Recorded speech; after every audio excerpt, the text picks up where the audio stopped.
یاد رہے نکاح نفسانی خواہشات کی تکمیل کا نام نہیں ہے، یہ بات اچھی طرح یاد رکھیں۔ نکاح خواہشات کی تکمیل کا نام نہیں ہے، بلکہ نکاح کہتے ہیں زندگی جس سے خوشگوار بن جائے اور زندگی میں سکون پیدا ہو جائے۔ تاجدار مدینہ والی کائنات مصطفیٰ جان رحمت کے پیارے دیوانوں، نکاح کے ذریعے زندگی میں سکون پیدا ہوتا ہے۔ نکاح کرنے کے بعد میں زندگی آسان ہوتی ہے، بے چینیاں دور ہوتی ہیں، سکون پیدا ہوتا ہے زندگی کے اندر۔ قرآنی نقطۂ نظر سے، اسلامی نقطۂ نظر سے نکاح سے زندگی میں سکون آتا ہے۔ کیا آتا ہے جی؟ سکون۔ ہم نے ایک ویڈیو دیکھی سوشل میڈیا پر، ایک ایکسپیریمنٹ، مائک لے کے ایک کوئی یوٹیوبر تھا، لوگوں کے پاس جا رہا تھا، الگ الگ لوگوں سے ان کی رائے جان رہا تھا۔ ادھیڑ لوگوں کے پاس بھی مائک لے کر آیا، بزرگوں کے پاس بھی مائک لے کر آیا، اور ایک سوال وہ سب سے کرتا تھا، کہتا تھا یہ بتاؤ زندگی میں اب زیادہ مزہ یا شادی سے پہلے زیادہ؟ اب زیادہ اچھی زندگی یا شادی سے پہلے؟ جتنے لوگوں سے اس نے سوال کیا سب نے جواب دیا زندگی شادی سے پہلے اچھی تھی، اب زندگی میں کوئی سکون نہیں۔ یہ نریٹو سیٹ کیا گیا ہے۔ آج حالات یہ جس سے معلوم کرو کہے گا زندگی شادی سے پہلے اچھی تھی، شادی کے بعد زندگی میں سکون نہیں رہا۔ یہ کیسے ہو سکتا ہے؟ قرآن تو کہتا ہے نکاح کے ذریعے بے اطمینانی دور ہوتی ہے، سکون آتا ہے زندگی کے اندر۔ قرآن تو کہتا ہے نکاح کے ذریعے زندگی خوشگوار ہوتی ہے، مگر لوگ یہاں کہہ رہے ہیں زندگیاں نکاح کرنے کے بعد دشوار ہو گئی، زندگی شادی کے بعد کی لوگ کہتے ہیں یہ زندگی کوئی زندگی نہیں۔ عزیزان گرامی وقار غور فرمائیے، بات یہ ہے نکاح نکاح نہیں رہ گیا، بلکہ نکاح کو لوگوں نے ایک عجیب سی ایک رسموں کا کھیل بنا دیا۔ یہی وجہ ہے کہ آج شادیوں کے بعد میں زندگیوں کا سکون ختم ہوتا جا رہا ہے۔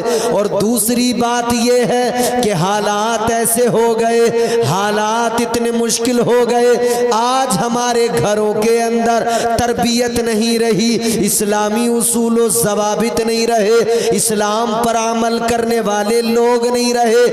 یاد رکھو شریعت کو پس پشت ڈال دیا جب تربیت اسلام کے اصولوں کے خلاف کی گئی ہو، تو پھر بتاؤ کیسے زندگی میں سکون آ سکتا ہے، کیسے زندگی کو قرار حاصل ہو سکتا ہے۔ عزیزان گرامی وقار میرے آقا کا اعلان ہے، امام الانبیاء کا فرمان ہے، مصطفیٰ نے فرمایا النکاح من سنتی فمن رغب عن سنتی فلیس منی۔ تاجدار مدینہ نے فرمایا نکاح میری سنت ہے، امام الانبیاء کا اعلان ہے، تاجدار مدینہ کا واضح فرمان ہے نکاح میری سنت ہے۔ تو جو آقا کی سنت ہے یقیناً اسی سنت کے اندر ہر طرح کی برکت ہے۔ بے شک بے شک، سبحان اللہ سبحان اللہ، ماشاءاللہ۔ مگر مسئلہ یہ ہے برکتیں ایسا لگتا ہے جیسے ناراض سی ہو گئی۔ کیوں؟ کیونکہ جس کام کے آغاز میں صرف وہ کام کیے جائیں جو شیاطین کے کام ہوں، تو پھر برکتوں کی توقع کیسی؟ پھر تو برکتوں کا فقدان لازمی ہے، برکتوں کی امید پھر اس حال میں کیسے؟ آج ہمارے معاشرے میں شادی جو کہ نبی کی محبوب ترین سنت ہے نا، اسی شادی کے اندر سب سے زیادہ شریعت کی دھجیاں اڑائی جا رہی ہیں۔ آپ نے کبھی غور کیا کوئی کام ایسا ہے پوری شادی کے اندر، کوئی کام ایسا ہے جس میں کچھ نہ کچھ ہم نے ایسا شامل نہ کیا ہو جو اسلام کے خلاف ہے، شریعت کے خلاف ہے؟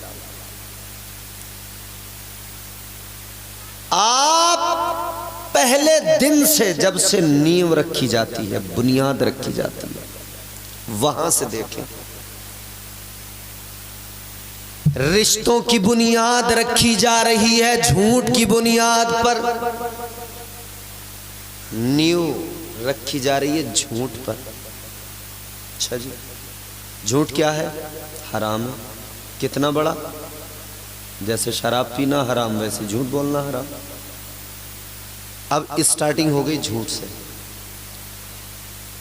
اس کے بعد میں عزیزان گرامی وقار جیسے جیسے اور کام،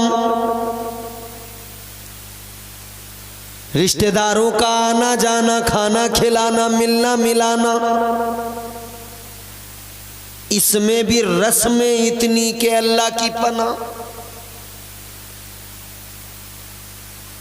اگر لڑکے والوں کے یہاں سے چویا کا بچہ بھی آئے گا نا تو وہ خالی نہیں جائے گا، کچھ نہ کچھ لے کے جائے گا۔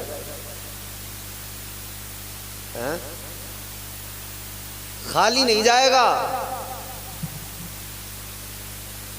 اور اگر خالی بھیج دیا خیر تھوڑی، ارے میاں یہ کوئی آدمی ہے، یہ جانتے ہی نہیں ہے رکھ رکھاؤ کیا ہوتا ہے، یہ جانتے ہی نہیں ہے کسی کی عزت کیا ہوتی ہے۔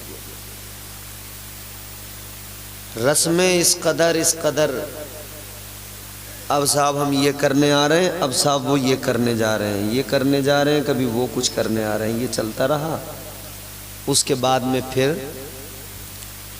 اب جواب ہوگا۔ یہ کیسا جواب ہے؟ سوال کون سا تھا جس کا جواب ہے؟ تو سوال تو وہی تھا، نکاح، پیغام نکاح ایک سوال تھا، یہ اس کا جواب ہے۔ مگر یہ ایسا جواب ہے جو لڑکی والے کو لاجواب بنائے ہوئے ہیں۔ قاری صاحب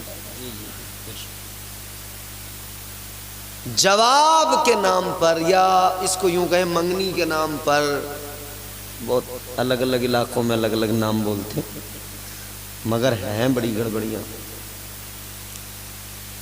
جہاں سے آغاز ہوا، اسٹارٹنگ ہوئی، وہیں سے گڑبڑیاں، اور جیسے جیسے معاملہ آگے بڑھتا جائے گا عورتوں کی دخل اندازی بڑھتی جائے گی۔ اب کوئی بھی معاملہ نہ تو کوئی عالم بتا پائے گا، نہ مسجد کا امام بتا پائے گا، بتائے بھی تو اس کا معنی نہیں جائے گا۔ اچھے خاصے سمجھدار عقل مند لوگ بھی، وہ بھی گھروں میں عورتوں کی باتیں سن کر عورتوں کی باتوں پر ہی عمل کرتے ہیں۔ اچھے خاصے سمجھدار لوگ بھی، گھر میں ایک جو سب سے بوڑھی عورت ہوں گی وہ اپنا بتائے جائیں گی کہ اللہ ایسے نہیں کرتے ہیں، ایسے کرتے ہیں، ایسے نہیں کرتے ہیں، ایسے کرتے ہیں، اور یہ کرتے جائیں گے۔ شادی کی تاریخیں رکھی جائیں تو اس میں پھر الگ الگ کہ بھئی یہ نہیں رکھتے ہیں، وہ تاریخ رکھتے ہیں، وہ نہیں رکھتے ہیں، یہ تاریخ رکھتے ہیں، اس میں ایسا ہو جاتا ہے، اس میں ویسا ہو جاتا ہے، دنوں میں چاند میں جانے کیا کیا، اللہ رحم فرمائے۔ مسجد کے امام سے اگر معلوم کیا جائے، امام صاحب آپ بتائیے امام صاحب کہیں گے، مولانا صاحب کہیں گے سارے دن اللہ نے بنائے، ساری تاریخیں اللہ نے بنائی، کسی بھی دن میں رکھ لو، کسی بھی تاریخ میں رکھ لو۔ اور جب یہ بات گھر آئی تو گھر کی عورتوں نے کہا اے امام صاحب کیا جانے شادی بیاہ کے بارے میں، انہیں کیا پتا۔ انہوں نے اپنے مشورے دیے، اپنی الگ الگ رائے پیش کی، ان کی باتیں سنی گئیں، مانی گئیں۔ مان کون رہا ہے بے بنیاد باتوں کو؟ وہ جو 5 وقت نماز بھی پڑھتا ہے، وہ جو اپنے علماء کے بیانات بھی سنتا ہے،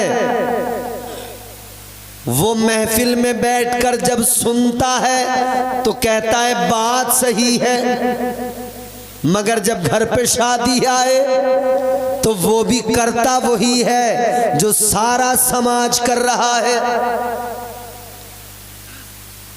صرف بات صحیح ہے کہنے سے کام تھوڑی چلے گا، عمل بھی تو ہونا چاہیے۔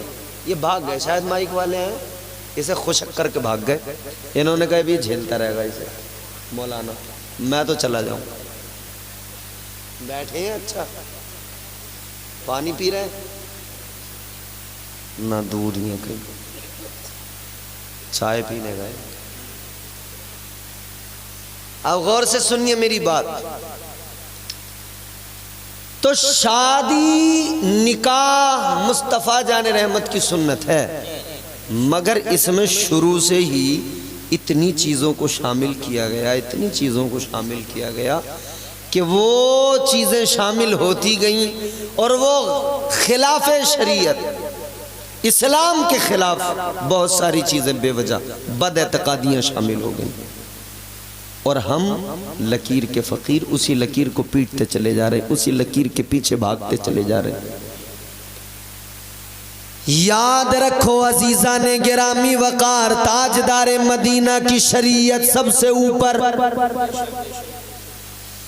آپ کے گھر کی کوئی بڑی بوڑھی عورت بتائے یا محلے کی کوئی سب سے سمجھدار عورت بتائے، اگر اس کی بات اسلام کے خلاف ہے ماننے سے انکار کر دینا، ماننا تو فقط اسلام کا پیغام ماننا اور مصطفیٰ جان رحمت کا فرمان ماننا۔ سبحان اللہ ماشاء اللہ، حضور کے فرمان کو مان کر اس پر عمل کرنا۔ ہاں، اور ہلدی والا تو معاملہ زیادہ خطرناک ہے۔ ہلدی والا دن تو ایسا ہے پورا گھر پیلا، عورتیں پیلی، آدمی پیلے، بچے بھی پیلے، پردے بھی گھروں کے پیلے، سب کچھ پیلا پیلا ہو گیا۔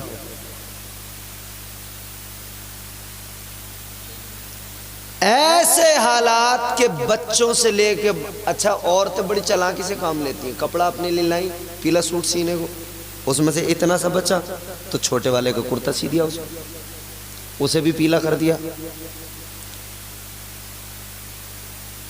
اور آدمیوں سے کہہ رہی ہیں پہلے سے پہلے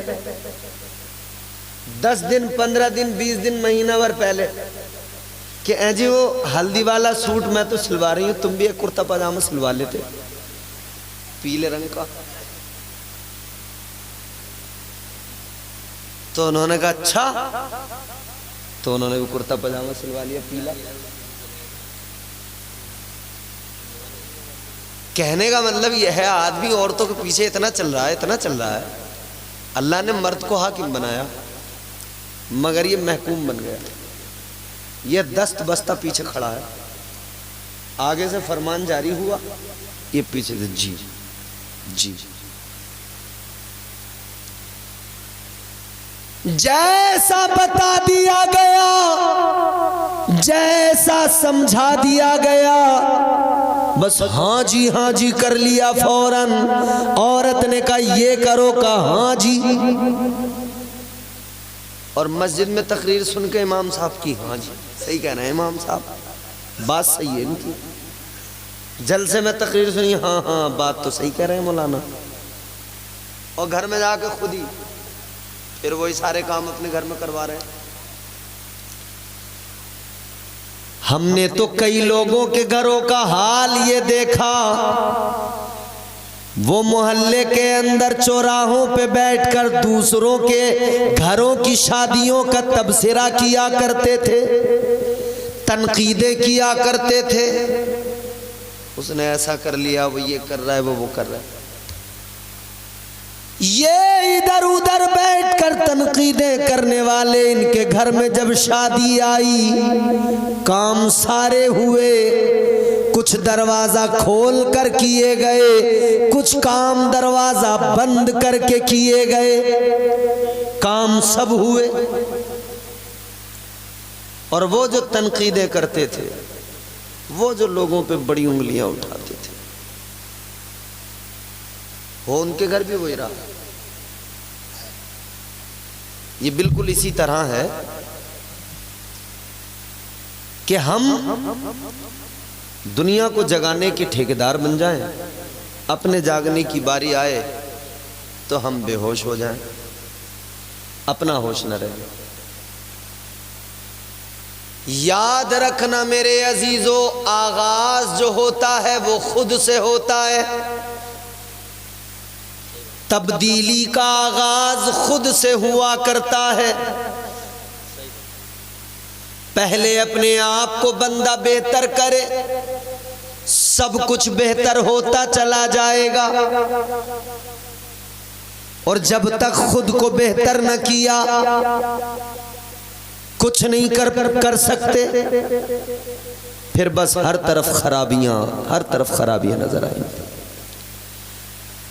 مگر میرے عزیزو غور کرو، سارے غیر شرعی کام شامل کر لیے گئے. تقریب کا نام کارڈ جب چھپا، اس پہ لکھا گیا النکاح من سنتی فمن رغب عن سنتی فلیس منی. آقا کی حدیث لکھی گئی، اس میں بتایا گیا نکاح کرنا تاجدار مدینہ کی سنت ہے. لیکن سنت کو جب ادا کیا جا رہا ہے تو سب سے کمزور جو پوری شادی میں کام نظر آتا ہے وہ سنت پر عمل ہی، یعنی وہ خود نکاح، وہ محفل نکاح ہی سب سے کمزور نظر آتی ہے. بارات میں کتنے لوگ جاتے ہیں؟ کم سے کم 250-300. اور میں نے اس پوری بیلٹ میں دیکھا ہے، ٹریکٹر سٹارٹ کیا، ٹرالری پیچھے جوڑ دی اور چل دیے. بھر بھر ٹرالی آ رہے ہیں لوگ، بھر ٹرالی آ رہے ہیں، بڑے لمبے چوڑے کھانے ہو رہے ہیں، سب کچھ ہو رہا ہے. انتظام بہت کیے گئے، لمبے چوڑے انتظام کیے گئے، بڑے بڑے کھانے کیے گئے، سب کام، ساری تقریب دیکھو. جہاں کھانا چل رہا تھا وہاں لوگوں کی بھیڑ تھی، جہاں بارات رکی ہوئی تھی وہاں لوگوں کی بھیڑ، جہاں دولہا میاں بیٹھے وہاں لوگوں کی بھیڑ. کوئی سیلفی لے رہا تھا، کوئی کچھ، سارے لوگ بیٹھے ہیں، بھیڑ ہے ہر جگہ. مگر پھر ایک وقت آیا نکاح کا، وہ بھیڑ ایسے غائب ہو گئی جیسے گدھے کے سر سے سینگ غائب ہو جاتے ہیں. اب بیٹھے رہ گئے 4-5 بڈھے، 2-4 دولہے کے دوست، ایک امام صاحب، ایک وکیل صاحب، 2 گواہ. کارڈ پہ بھی چھپوایا تھا، زمانے کو بھی بتایا تھا، سب کو بتا دیا گیا،